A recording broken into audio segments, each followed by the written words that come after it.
Perspective and all that, getting hit multiple times coming out of that bike section. More drivers coming to blows.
Well, hello and good evening, everybody. Welcome back here to Ron's Race Night on Slow Motion Broadcasting and the Week 7 action with the street stocks here at Lanier Speedway. My name is Ron Maunz, and my father owns 1 square inch of Black Oak, Arkansas. Welcome in, folks. We've got another fantastic race for all of you here this evening. We've gotten to see the street stocks over the past couple of weeks with this absolutely amazing schedule that we've got here for Ron's Race Nights here in Season 3 of 2025.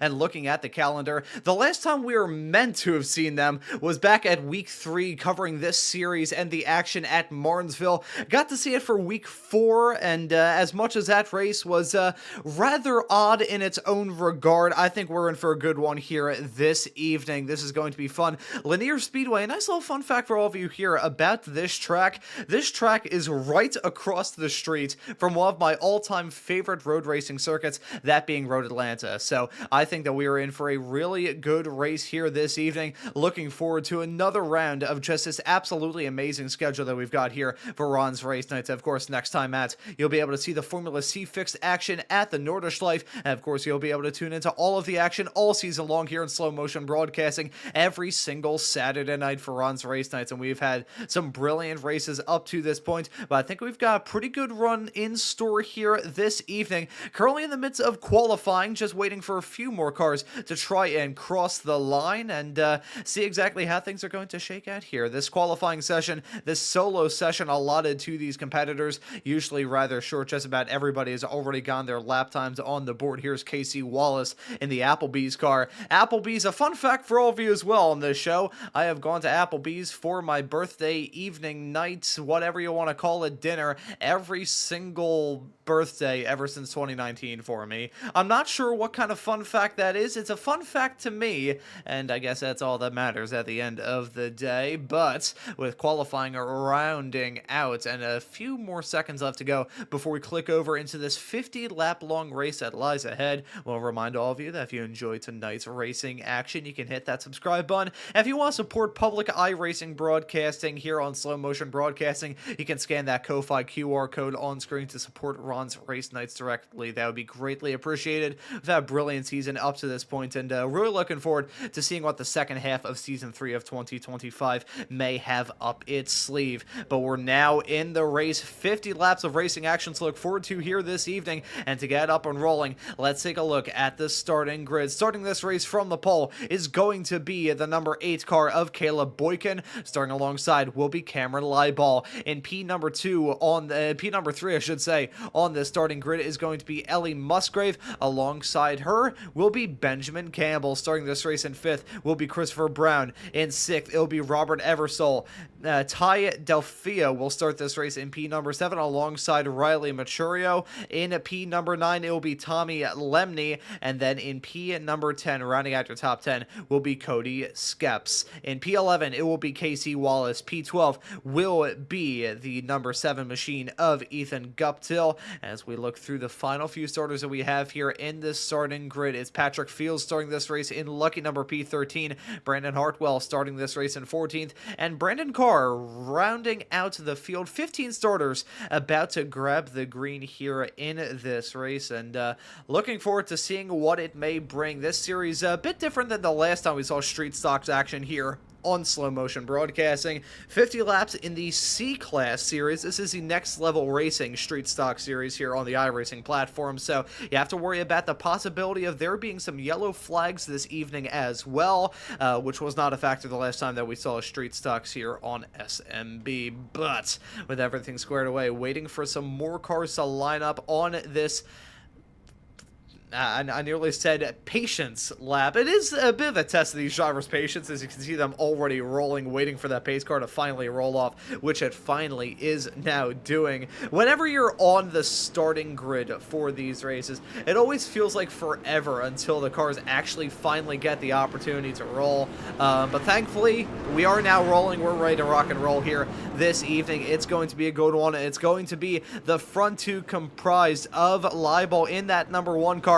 And you can see right there your pole man, Caleb Boykin, in that number 8 machine gun, try and lead us off to green here in about 1 lap's time. And a reminder, folks, if you enjoy this action, happy to hit that subscribe button and the notification bell so you don't miss out on any of the racing action here on SMB. Had a pretty tame Formula V Weekend Warriors race a little bit earlier on today. Expecting far from that here in the Street Stocks race about to get kicked off here in just a few moments' time, waiting for that pace truck to come down pit lane. But the field in the hands of our pole sitter. Caleb Boykin gun to the green flag is out, and the drivers are on their way. And look at that, Ellie Musgrave trying to make up some moves early on the inside. The 8 of Boykin, now a big moment there as a side-by-side fight down the backstretch into turn number 1. Good start for pretty much everybody in this field. Benjamin Campbell now trying to apply some pressure to the 1 car as they wreck right behind. That's a big moment for Maturio.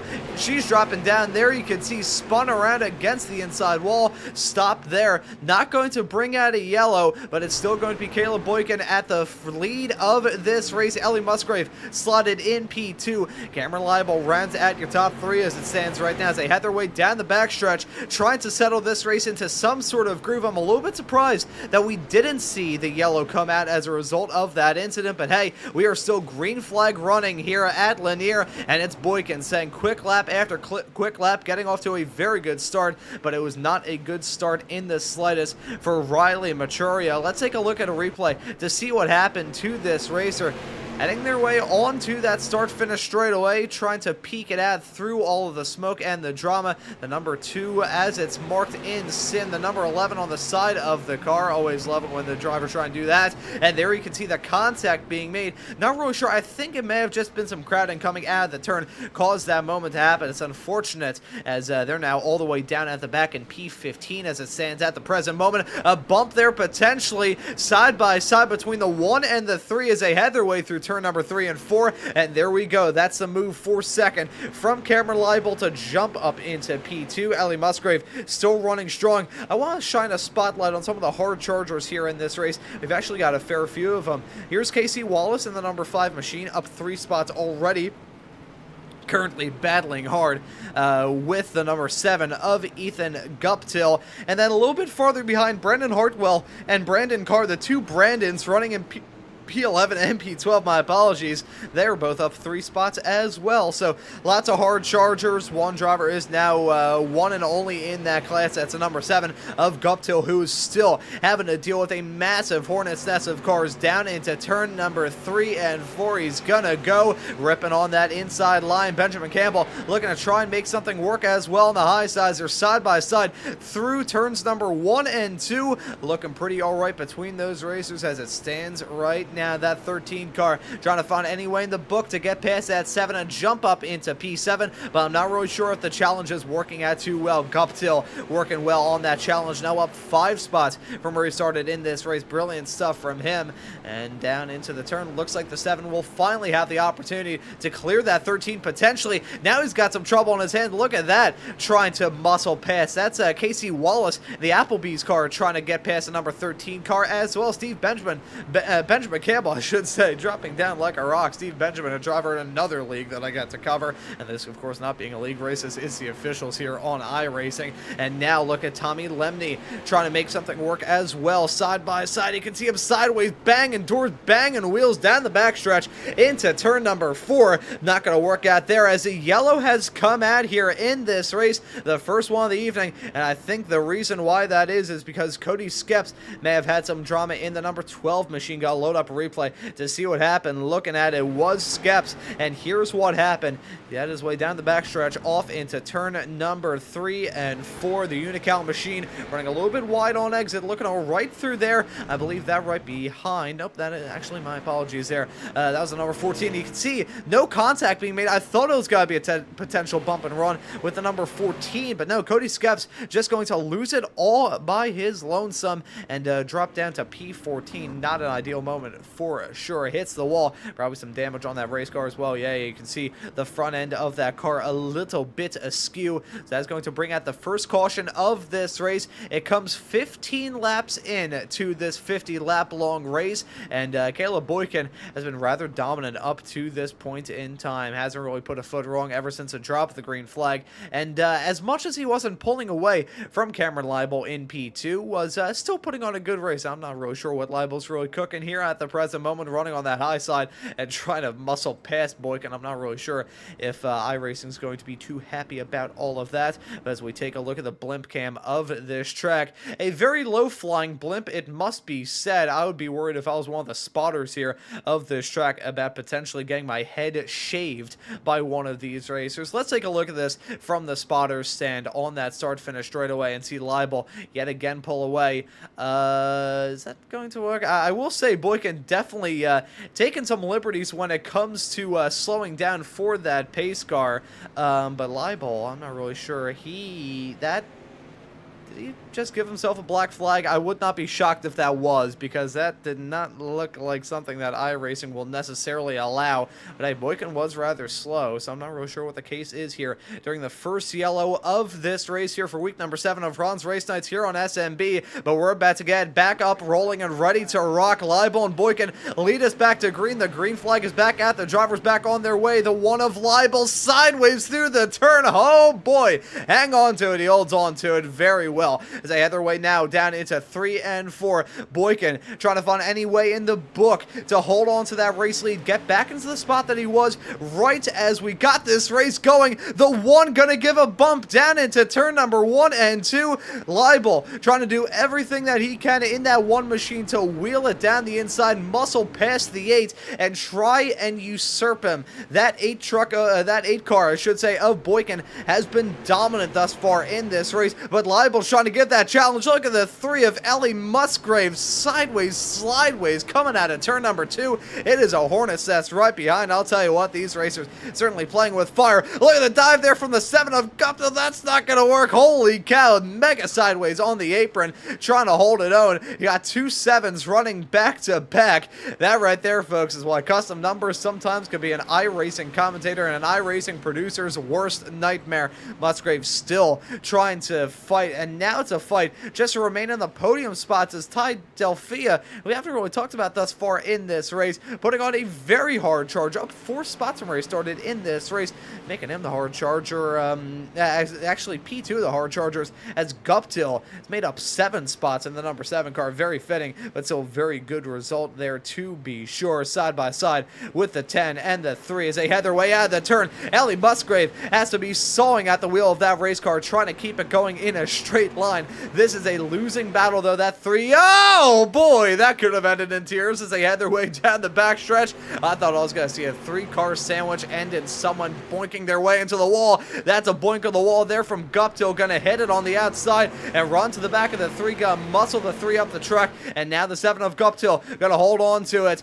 Now you can see right behind that right there is Tommy Lemney. Oh, big contact around. He's going to go on the start-finish straightaway. The yellow going to come back out, and he got muscle past, I believe, unless I'm very much mistaken, it was not Eversol. It was Christopher Brown in the number 15 car spinning Tommy Lemney around. Let's take a look at the replay to bring out the second yellow of this race with about 25 laps on the board. It was a huge hornet's nest of cars as they headed their way through turn number 3 and 4. Contact being made, more contact, more contact, more contact. Around he's going to go. Avoids any sort of barriers and hopefully gets it back turned around without hitting anything else. And Survey says, yep, there we go. So works out rather well when it comes to trying to get that car spun back around in the right direction. But regardless, not going to be the best moment in the world. I'm sure Tommy Lemney will not be a very happy man as a result of that moment. That I can tell you with the utmost confidence. That is most certainly the other case that's going on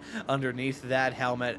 Cameron Leibel, though, put on a very hard charge to muscle his way up into the front in that number 1 car, proven why he's got the 1 on that machine, as we are now in the final 20 laps of this race. The second yellow currently out, but we have still got a whole lot of racing action left, and based off how that restart went, I have a feeling this one may be, I'm not even going to say a teeny tiny bit dramatic, I have a feeling it is going to be very dramatic.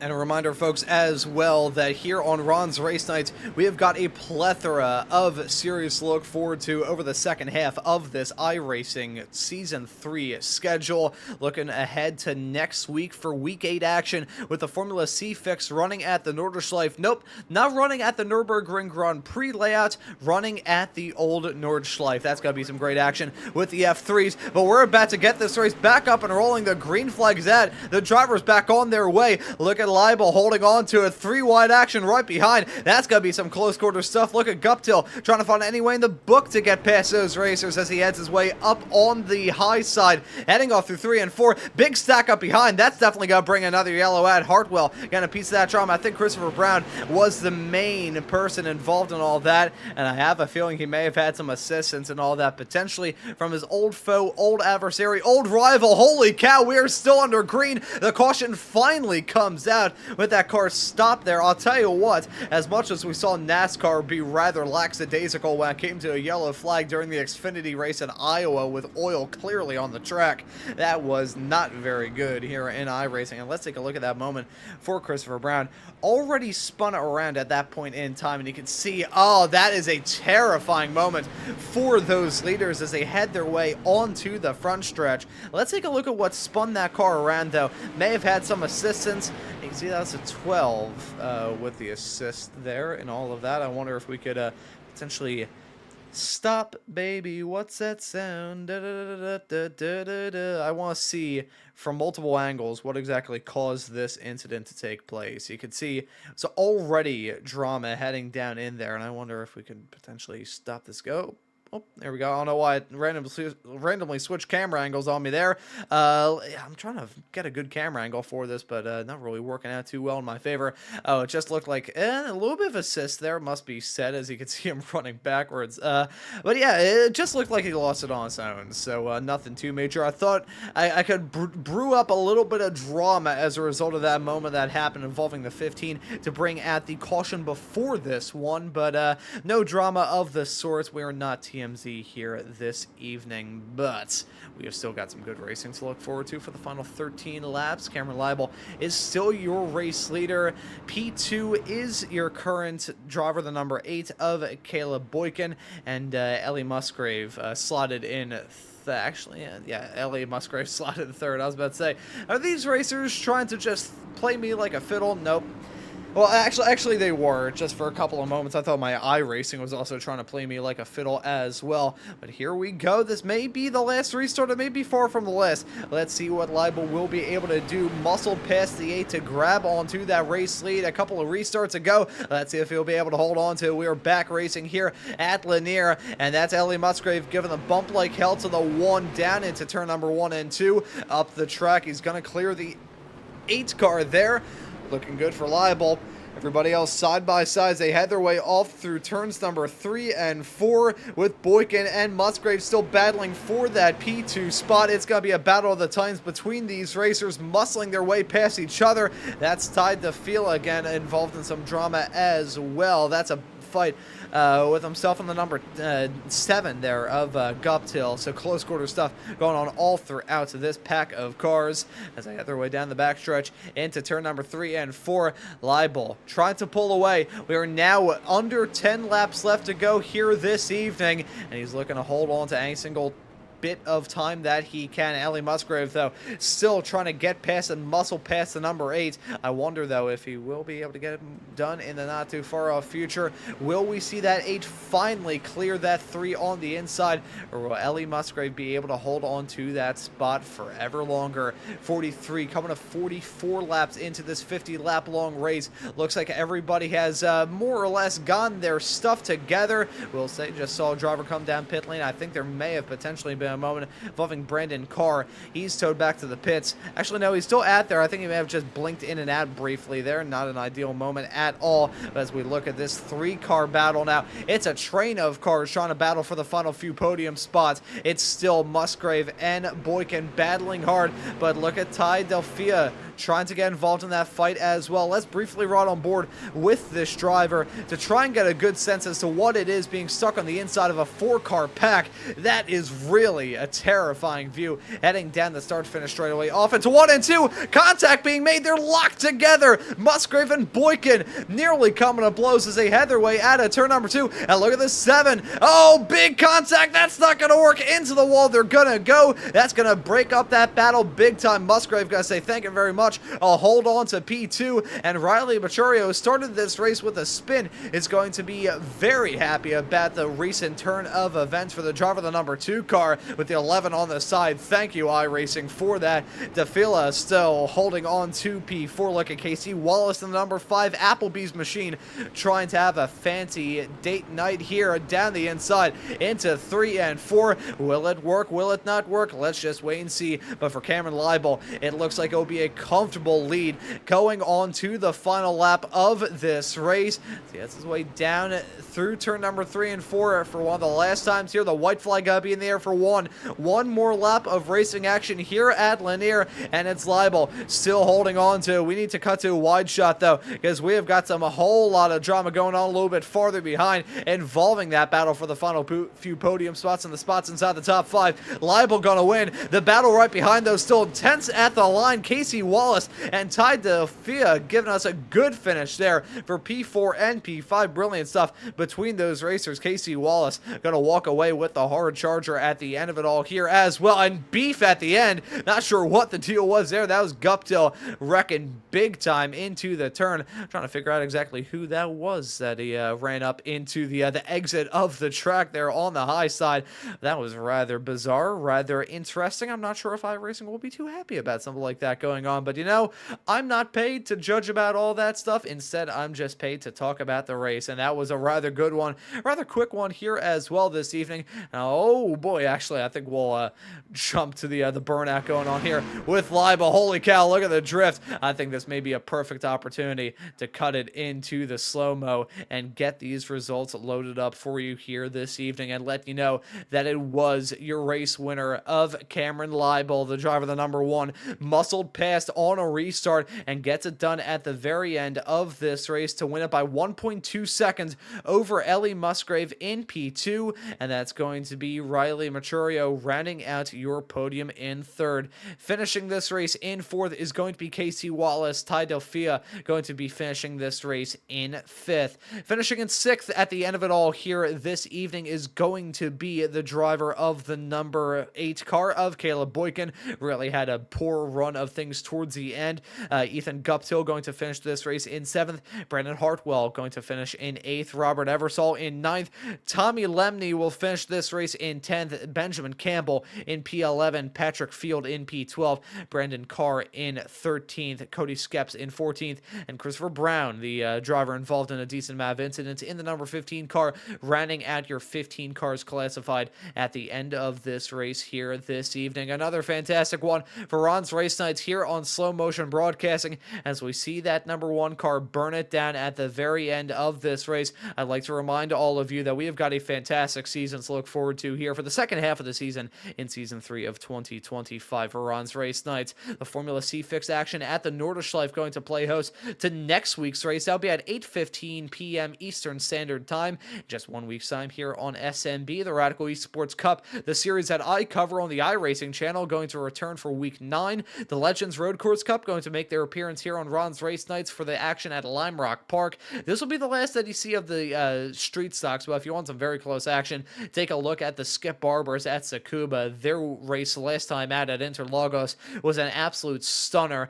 so I have a feeling that action for week 11 will certainly be good. And to round off the season, just like we started, we'll be covering the Formula C Fixed Series at Road America, so all that action to look forward to here on Slow Motion Broadcasting every single Saturday night here for Ron's Race Nights on SMB, so you can tune into it every single week if you feel so inclined, and hit that subscribe button as well. And a reminder, folks, that this series of broadcasts here for Ron's Race Nights on Slow Motion Broadcasting is a publicly funded top split iRacing broadcast. Every single week we put together the best action we possibly can here on SMB to bring it all to life and showcase the world that iRacing and the action that iRacing has to offer. And support for Ron's Race Nights can be given through the Ko-Fi QR code on screen right now. Scan that, make a donation, and I will be eternally grateful to you. And of course, if you are enjoying this action here on SMB here for Ron's Race Nights in Season 3, how to hit that subscribe button and the notification bell so don't miss out on any of the action that Slow Motion Broadcasting has on offer. But that's for this broadcast here for week number 7 action